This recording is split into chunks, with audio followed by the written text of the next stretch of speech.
Niadtong miaging tuig sa wala pa ang Pasko, nawala sa baha ang akong ginikanan ug upat ka igsuon. Tungod sa kamaayo sa ubang tawo, nabati gihapon nako ang paghigugma sa usa ka pamilya.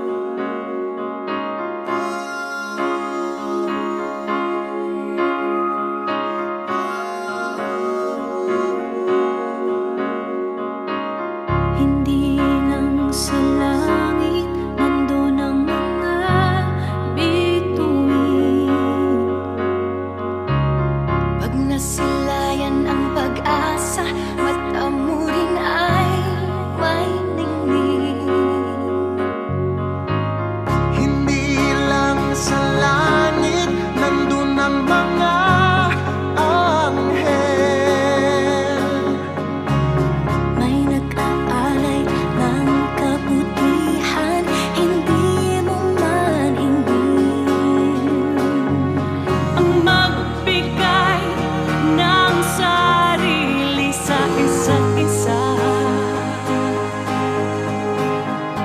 Ito ang kwento ng Pasko.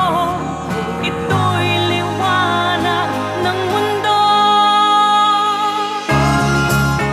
Alam mo, kapag nasa gitna na ng pagsasagip, di mo maiisip na kabayanihan yung ginagawa mo.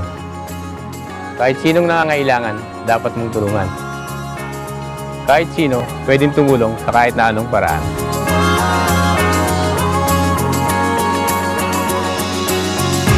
Dumarami ang mga tala tuwing Kapaskuhan. Sa atin nagmumula ang kaliwanagan. Dumarami ang mga tala tuwing Kapaskuhan.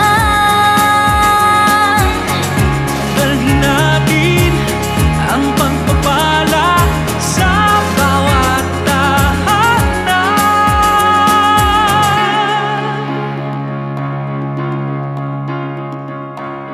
Ilang ulit man ng dilim sa buhay natin dumating.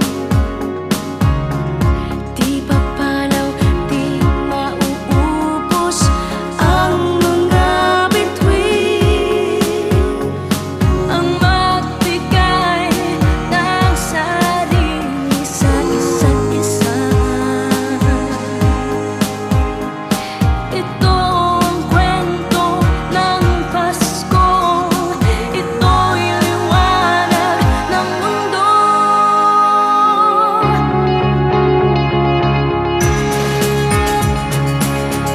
Sa parol na ito, pinapakita natin ang kabutihan ng pinagdiriwang ng Paskong Pilipino. Kapag meron ka nito, makakatulong ka sa ating kapamilya. Sana ikalat natin ang liwanag nito sa buong Pilipinas at sa buong mundo. Dumarami ang mga tala